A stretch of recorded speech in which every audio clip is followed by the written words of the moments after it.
हम्म। कल की वीडियो में हमने एल्केन के बारे में बताया था। आज हमारा एल्कीन टॉपिक है। एल्कीन का साधारण नाम और आईयूपीएसी नाम देने वाले हैं हम लोग। कैसे उसका साधारण नाम और आईयूपीएसी नाम दिया जाएगा उसको ध्यान से सुनिएगा और वीडियो को स्किप मत कीजिएगा, नहीं तो समझ में नहीं आएगा।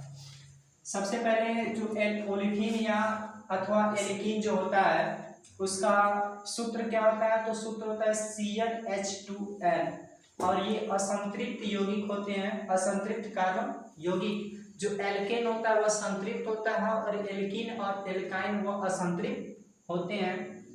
इसमें फार्मूला हमने आपके सामने नोट किया है CnH2n। और एल्केन जो होते हैं, एल्कीन जो होती है, एल्कीन में डबल बॉन्ड पाया जाता है, यानी द्विबंध मिला होता है। और साधारण नाम में हम क्या करते हैं, जो एल्केन होते हैं एल्केन में से एन को हटाकर इलीन जोड़ देते हैं। एल्केन में से हमको एन को हटाना है और इलीन क्या करना है, जोड़ देना है। दूसरा, अगर हम आईयूपीएसी नाम लिख रहे हैं, अगर उसको आप आईयूपीएसी नामकरण कर रहे हैं तो उसमें से एन को हटा के आपको इन को क्या कर देना है, जोड़ देना है। इस एल्केन में का सबसे जो प्रथम सदस्य होता है वो एथ होता है, यानी हम इसमें से जो एल्केन में हम स्टार्ट करेंगे वो एक से नहीं, वो कार्बन नंबर 2 से स्टार्ट करेंगे, यानी कार्बन परमाणु की संख्या 2 से स्टार्ट करना।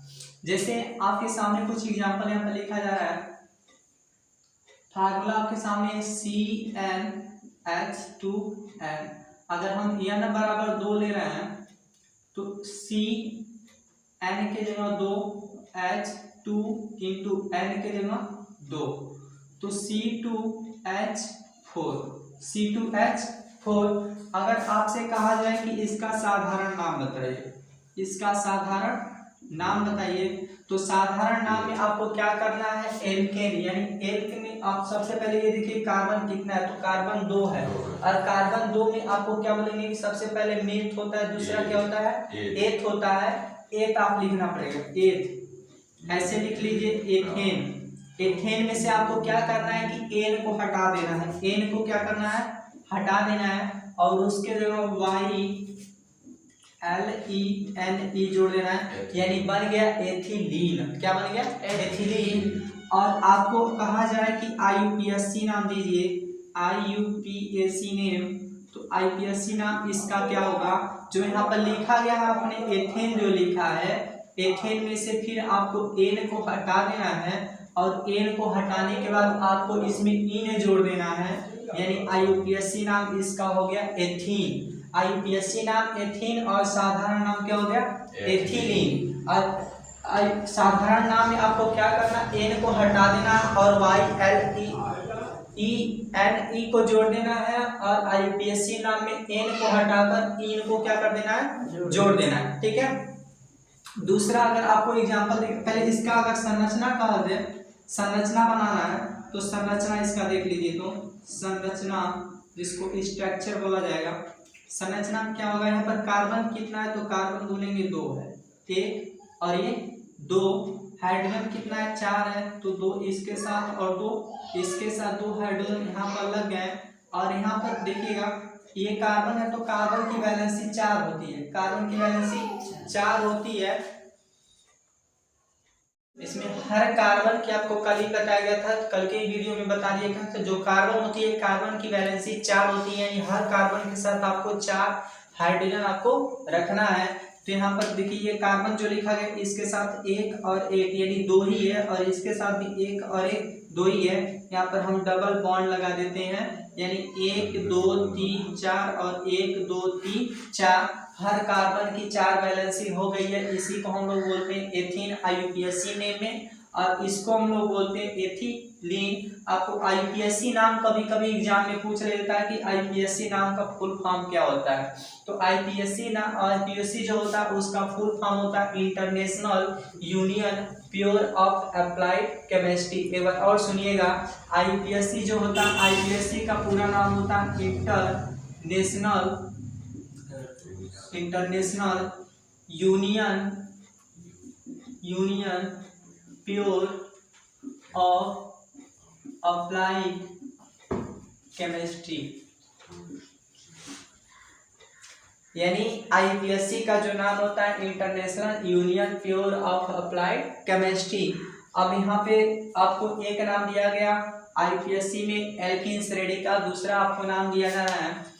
जैसे मान लीजिए कि अगर यहाँ पर आपका फार्मूला है CnH2n, तो C का अगर 3 लिया जाए तो 2 इंटू एन की वैल्यू अगर 3 लिखा जाए तो C3 और 3 दूना 6। तो इसको देखिएगा जरा ध्यान से, साधारण नाम इसका क्या होगा, तो साधारण में आपको एन हटाना है, YLENE जोड़ देना है। और यहाँ पर जो मेथ है, एथ है, फिर प्रोप है, यानी 3 रहता है तो हम उसको नाम देते हैं प्रोप। और प्रोप में आपको एन लगाना पड़ता है, प्रोपेन, ये पूरा कंप्लीट रहता है। लेकिन जब साधारण नाम देंगे तो एन को हटाएंगे और इलीन को क्या कर देंगे, जोड़ देंगे। ये इसका साधारण नाम हो गया प्रोपिलीन, ठीक है। लेकिन अगर आईपीएससी नाम कहा जाए, अगर आपसे आईपीएससी नाम कहा जाए तो आईपीएससी में आप फिर वही लिखेंगे, जैसे प्रोपेन पहले लिख लीजिए। प्रोपेन में आपको एन को क्या करना है, हटा देना है, यानी एन को हटाना है, फिर ई को क्या कर देना है, जोड़ देना है, ये बन गया प्रोपीन। इसी तरह हम लोग आईपीएससी और साधारण नाम पढ़ेंगे, और भी आगे आपको काफी एग्जांपल दिया जाएगा। अभी इसमें से अगर आपको संरचना दिया जाए, संरचना अगर इसका पूछे तो संरचना ध्यान से सुनिएगा, C और C, 3 को कार्बन लिखना है और हाइड्रोजन 6 लगाना है, 1 2 3, और इसके साथ आप 2 दीजिए और इसके साथ 1 दीजिए, 2 3 और 3 6। अब यहाँ पे ये ध्यान दीजिएगा कि इसकी बैलेंसिंग हम लोग चेक करेंगे, यानी इस कार्बन की तो 1 2 3 4, इस कार्बन की तो कंप्लीट है, इसके साथ जाएंगे तो 1 2 3 ही है, और इस कार्बन के साथ जाएंगे तो 1 2 3 ही है, यानी दोनों के साथ 3 3 हमको 1 1 और देना है, तो 1 इसके नीचे क्या करेंगे, लगा देंगे, यानी डबल बॉन्ड इसमें भी आपको क्या हो गया, लग गया। और जब डबल बॉन्ड लगता है तो वह एल्कीन श्रेणी का सदस्य होता है, यानी एल्कीन ग्रुप का होता है। तो डबल बॉन्ड में आप लोग पहचान रखिएगा कि वो प्रोपीन होता है, उसमें इन जुटता है। इन किस में जुटता है, तो आईपीएससी नाम में जुटता है, और इलीन जुटता है तो इलीन जुटने पे वह साधारण नाम बन जाता है, ठीक है। आगे भी काफी एग्जांपल दिया जाएगा, इसको नोट करिए। देखते हैं आगे इसका एग्जांपल कुछ और। यहाँ पर फार्मूला आपका CnH2n लिखा गया है, इसमें अगर आप नंबर आप 4 लेते हैं तो C और N के जगह 4 रखेंगे, H2 इंटू N के जगह 4 रखेंगे, यानी C4 H4 के गुना कितना हो गया, 8 हो गया, ठीक है। अब इसका नाम क्या देंगे भाई, तो यहाँ पर देखिए 4 है तो मेथ एथ प्रोप ब्यूट, ठीक है। यानी अगर आप इसका उस तरह नाम देंगे तो ये ब्यूटेन होगा, क्या होगा, ब्यूटेन। लेकिन अगर साधारण नाम में जाएंगे, साधारण नाम इसका देंगे तो एन हटा देना है, एन हटाने के बाद क्या जोड़ देना है, YLENE, यानी ब्यूटी लीन। इसका नाम क्या हो गया, ब्यूटी लीन। लेकिन अगर आईपीएससी नाम देंगे तो आईपीएससी नाम इसका ब्यूटेन लिखकर, ब्यूटेन लिखने के बाद एन हटा देना है, और एन हटाने के बाद इसमें क्या जोड़ना है, ईन जोड़ना है, यानी ये बन गया ब्यूटीन। क्या बन गया, ब्यूटीन। अब इसी का अगर आपको स्ट्रक्चर देना है तो C4 है तो 4 लिख लीजिए, सबको सिंगल बॉन्ड पहले दे दीजिए। हाइड्रोजन इसमें 8 रखना है, 8 ऐसे दे दीजिए, 3 हो गया, 3 इसको भी दे दीजिए, 6 हो गया, एक एक इन दोनों को दे दीजिए, 6 तो कितना हो गया, 8 हो गया। अब वैलेंसी चेक करिए कि इसकी वैलेंसी किस तरह होगी। यहाँ पर ये कार्बन है तो इसका 1 2 3 और 4 कंप्लीट है। इसका देखिए 1 2 3 4, ये भी क्या है, कंप्लीट है। लेकिन इसका देखेंगे तो 1 2 3, और इसका देखेंगे तो 1 2 3। लेकिन यहाँ पर हम एक डबल बॉन्ड लगा देंगे तो इसकी बैलेंसी क्या हो जाएगी, कंप्लीटेड हो जाएगी, मतलब ये पूरा क्या हो जाएगा, संतुष्ट हो जाएगा, ठीक है।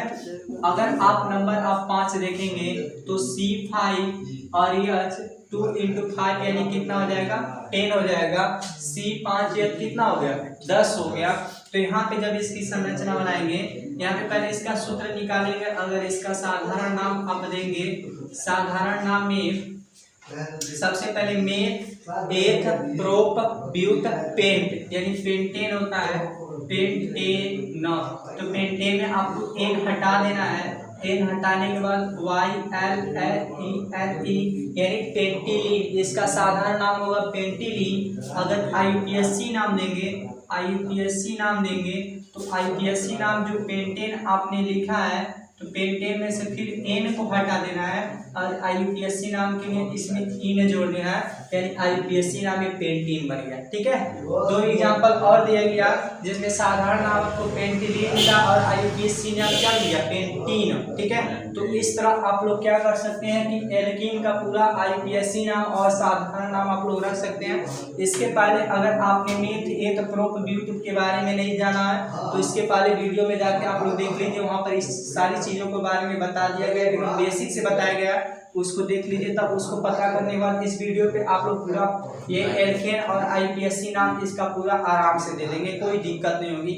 अगले वीडियो में आपको बात करेंगे एल्कीन के बारे में, या एल्कीन क्या होता है, उसका सामान्य सूत्र क्या होता है और उसका IUPAC नाम कैसे दिया जाता है।